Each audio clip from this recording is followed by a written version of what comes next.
Clearly, the schools these boys attend are little better than holding pens. But isn't the larger problem the fact that they come from a subculture generated in good measure by post-60s welfare policies in which nothing serious or difficult is asked of anyone? Nothing. Mothers are not asked to raise their children within a framework of values and expectations that might prepare them to succeed in school. Fathers are not expected to be fathers in any sense of the word beyond procreation itself. And the schools themselves, black schools staffed by black teachers and administrators, are not expected to truly educate. The teachers in these schools famously send their own children to private schools. In a world where nothing is asked of anyone, where there is in fact a stunning rejection of responsibility, what good is yet another round of school reform? But if Barack Obama crossed the road, so to speak, away from what government systems can do, and began to talk about individual responsibility as the purest and most immediate form of social power available to the poor, he would surely suffer Bill Cosby's fate. And so, he is a bound man. He cannot be himself without hurting himself politically. His mother's humble and clear idea of responsibility, which served him so well, would put his political fortunes at risk were he to adopt it. Here there must be a nasty wrestling of the self back into the bargainer's mask. Find a way around your mother's truth. Disregard evidence from your own experience. Learn to see poor blacks as unsalvageable but for white rescue. Learn the intellectual circumlocutions that take you through black responsibility and safely back to black victimization. So Obama is not given to fresh or new ideas. It is hard to be an iconic Negro and original at the same time. He works within convention, not against it. When you are an iconic Negro, you are original, not your thinking. You have taken the bargainer's discipline and fashioned yourself, not your thought. In fact, you have thoughts to touch everyone's base, thoughts that recognize and flatter everyone, but you have few visible convictions.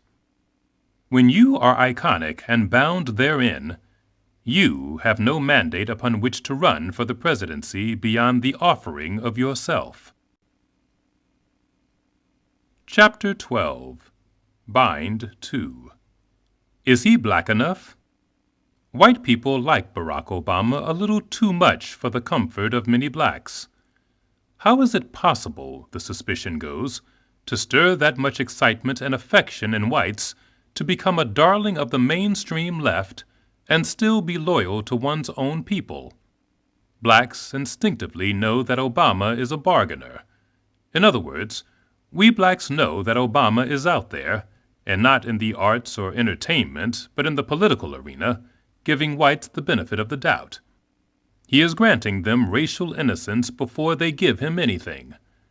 We see, too, that they are flattered by the trust he has placed in them, and grateful that he risks his political fortunes on the expectation that they will be decent. We see that Obama has worked up a reciprocity with whites and turned it into political capital. This is something new. No black before Obama has employed the bargainer's charms in pursuit of so high an office. We are used to black challengers, like Jesse Jackson and Al Sharpton, who chased the well-lit platform of a presidential candidacy for many reasons, though actually winning even the Democratic nomination is not one of them. Jackson's 1984 bid for the Democratic nomination was respectable, only because it was so improbable. Lifelong protesters are not likely to have developed an easy reciprocity with white voters. On the other hand, no one ever asks them if they are black enough. And this points to the fundamental impossibility that binds Barack Obama. He exploded onto the American political scene precisely because he is a bargainer and not a challenger, a black adept at getting whites to see their own racial innocence in him. But this same genius for bargaining makes him a suspicious figure. not black enough to blacks. To make matters worse, as a Democrat, he must have both the white and black Democratic vote to do well in the primaries, as well as in the general election, assuming he gets that far. If, to please blacks, Obama does more challenging, he begins to lose his iconic status with whites, his ability to flatter them with trust. He loses white votes because whites don't want a challenging Al Sharpton. They want the iconic Negro, the bargainer in whom they see their own innocence and the nation's redemption. If, to please whites, Obama bargains more, trades more innocence to whites, he loses votes among blacks, a vital constituency in the Democratic Party, who define blackness as challenging, as withholding innocence from whites. Since the 60s, the black American identity has been broadly and deeply defined by challenging, an almost nationalistic idea of one's racial self with overtones of separatism. And this is especially so in the realm of politics, where real power is contested.